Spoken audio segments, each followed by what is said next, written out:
শুভেন্দুর গরু রাজনীতি যে ফাঁদ পাতলেন নিজেই আটকে গেলেন। সরকার নিজের রাজনৈতিক ফায়দার জন্য একটি আইন চাপিয়ে দিয়েছিল।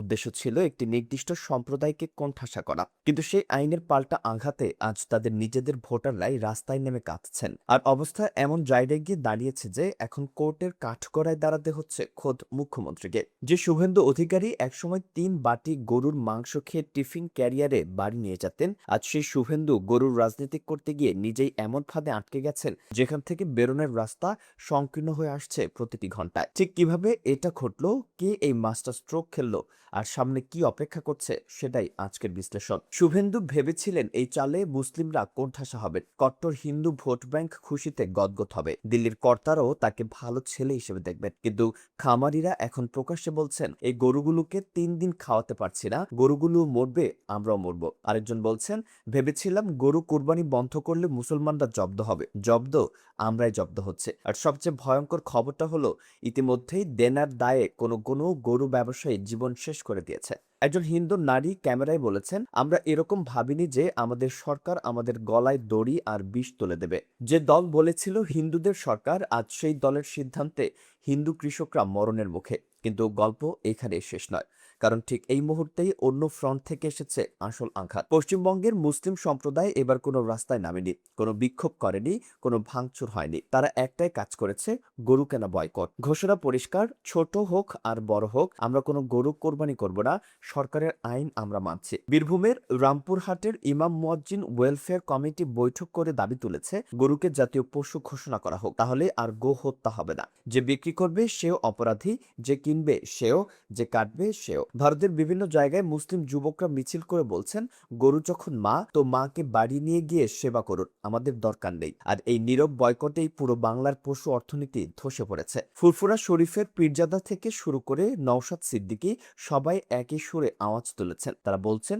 বিকল্প আছে, খাসি আছে, দুম্বা আছে, উট আছে, শরীয়তে গরুই একমাত্র বিকল্প নয়। কিন্তু একটু ভেবে দেখুন এই বয়কটে মুসলিমদের কতটা ক্ষতি হচ্ছে? প্রায় শূন্য। তারা বিকল্প পশুতে কোরবানি দেবেন, আর ক্ষতিটা পুরোটাই গিয়ে পড়ছে হিন্দু খামারি, দুগ্ধ ব্যবসায়ী আর পশু ব্যবসায়ীদের উপর। অর্থনীতি কোনো ধর্ম চেনে না, এটা শুভেন্দু বুঝতে পারেননি। পরিস্থিতি যখন টালমাটাল, ঠিক তখনই আসরে নামলেন তৃণমূলের ফায়ার ব্র্যান্ড নেত্রী মহুয়া মৈত্র। তিনি সোজা কলকাতা হাইকোর্টে মামলা দায়ের করলেন, আর কোর্টের কাঠগড়ায় দাঁড়িয়ে এমন যুক্তি দিলেন যা শুনে বিজেপির উকিলরা খোল খেয়ে গেলেন। কিন্তু সবচেয়ে শক্তিশালী যুক্তিটা এসেছে 1950 সালের সেই আইনের ভেতর থেকেই। তৃণমূলের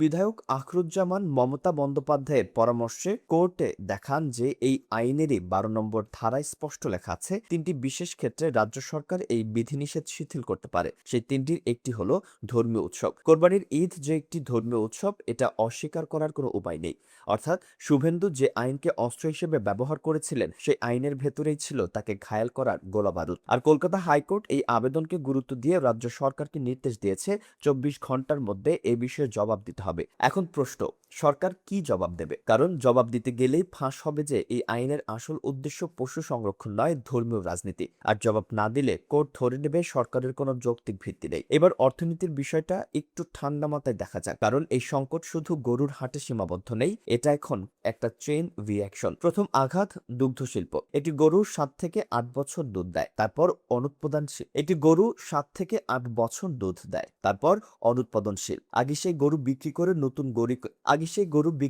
নতুন গরু কেনা হতো, এখন বিক্রি বন্ধ। তার মানে 6 থেকে 7 বছর একটা অকর্মণ্য গরুকে খাইয়ে পুষে রাখতে হবে। প্রতিটির পেছনে অতিরিক্ত খরচ 7.5 লাখ টাকা। দ্বিতীয় আঘাত চামড়া শিল্প। কলকাতার বানতলা লেদার কমপ্লেক্স, লক্ষ লক্ষ শ্রমিক কাজ করেন, কাঁচামাল আসে গরুর চামড়া থেকে। সেটা বন্ধ হলে ব্যাগ, বেল্ট, জুতার কারখানা বন্ধ। খাদিমস, অজান্তা, শ্রী লেদার্সের মতো ব্র্যান্ডগুলো সরাসরি ক্ষতিগ্রস্ত।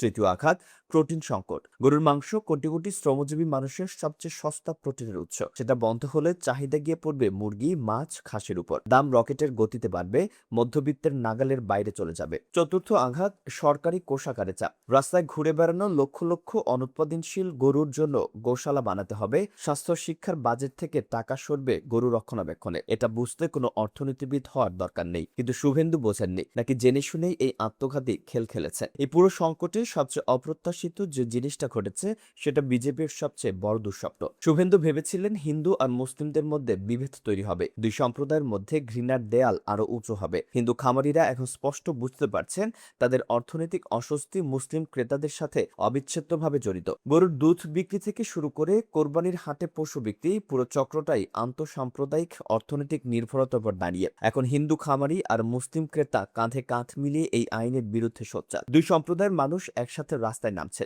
একসাথে প্রতিবাদ করছে। ধর্মের নামে যে বিভেদ তৈরি করতে চেয়েছিলেন শুভেন্দু, সেই চেষ্টায় উল্টে গিয়ে দুই সম্প্রদায়কে আরো কাছে এনে দিয়েছে। রাজনৈতিক বিশ্লেষকরা বলছেন শুভেন্দু সম্ভবত তার রাজনৈতিক জীবনের সবচেয়ে বড় কৌশলগত ভুলটা করে ফেলেছেন। কারণ এই একতা যদি টিকে যায় তাহলে পশ্চিমবঙ্গ বিজেপির মেরুকরণ রাজনীতির পুরো ভিত্তিটাই নড়ে যাবে। এই পুরো বিতর্কে একটি প্রশ্ন সাধারণ মানুষের মুখে ঘুরছে, সেটা শুনলে আপনি থমকে যাবেন। গরু মা, ঠিক আছে, কিন্তু 14 বছর পরে মাকে কাটা যাবে? মায়ের কি মেয়াদ শেষ হয় 14 বছরে? এই একটা প্রশ্নেই পুরো আইনের যৌক্তিকতা ভেঙে পড়ে। যদি গরু সত্যি মাতা হয় তাহলে 14 বছর পর কেন জবাই করা যাবে?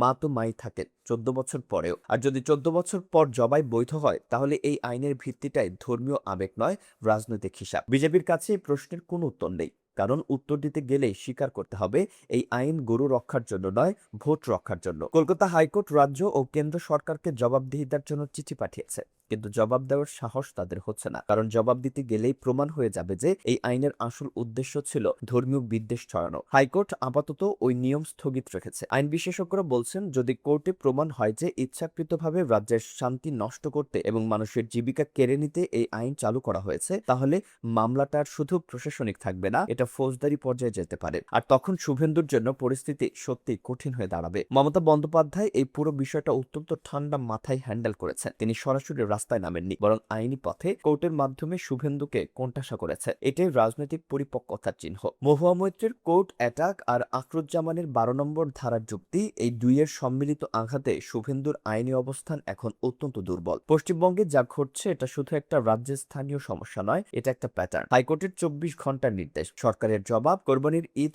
দরজায় করা নাড়ছে, হিন্দু খামারিদের নবান্ন ঘেরাওয়ের হুমকি, মুসলিমদের অটল বয়কট, আর রাজনৈতিক দলগুলোর মধ্যে কাঁদা ছড়াছড়ি। শুভেন্দুর সামনে দুটো পথ। প্রথম পথ আইন শিথিল করা, কিন্তু সেটা করলে কট্টর হিন্দুত্ববাদী ভোট ব্যাংক ক্ষুব্ধ হবে, দিল্লিতে তাকে দুর্বল মনে করা হবে। দ্বিতীয় পথ জেদ ধরে রাখা, কিন্তু সেটা করলে হিন্দু খামারিদের আন্দোলন তীব্র হবে, কোর্টের রায় বিপক্ষে গেলে আইনি সংকটে পড়বে। দুই পথেই বিপদ। ধর্মের রাজনীতি করতে গিয়ে এমন ফাঁদে পড়েছেন যেখান থেকে সম্মান নিয়ে বেরোনোর কোনো রাস্তা নেই। খবর আসছে হিন্দু ব্যবসায়ীদের বিক্ষোভের কারণে শুভেন্দু এখন মুসলিম নেতৃত্বের সাথে বৈঠকে বসতে বাধ্য হচ্ছে। ভাবুন, যে দল মুসলিমদের কোণঠাসা করতে চেয়েছিল সেই দল এখন নিজের ভোটারদের বাঁচাতে মুসলিম নেতাদের দ্বারস্থ। রাজনীতির ইতিহাসে এর চেয়ে বড় আইরনি খুঁজে পাওয়া কঠিন। পশ্চিমবঙ্গে যা ঘটেছে তা একটা পাঠ। রাজনৈতিক ফায়দার জন্য ধর্মকে হাতিয়ার বানালে অর্থনীতি যে কতটা নির্মম পাল্টা আঘাত দিতে পারে তার এক জ্বলন্ত উদাহরণ। পরবর্তী কয়েকদিনে হাইকোর্টের রায়, সরকারের প্রতিক্রিয়া আর মাঠের পরিস্থিতি, এই তিনটি বিষয় নির্ধারণ করবে পশ্চিমবঙ্গের রাজনীতি কোন দিকে মোড় নেয়। একটা কথা পরিষ্কার, সাধারণ মানুষের ভাত আর ধর্ম নিয়ে খেলা করার পরিণতি কখনো ভালো হয় না। ক্ষমতার দম্ভে যারা ধরাকে সরব মনে করেন তাদের পতন ঠিক এভাবেই হয়। এই পুরো পরিস্থিতিকে আপনি কিভাবে দেখছেন? শুভেন্দুর কি সত্যি জেলের টিকিট কাটা হয়ে গেছে, নাকি শেষ মুহূর্তে আবার নতুন চাল আসবে? আপনার বিশ্লেষণ কমেন্টে জানান।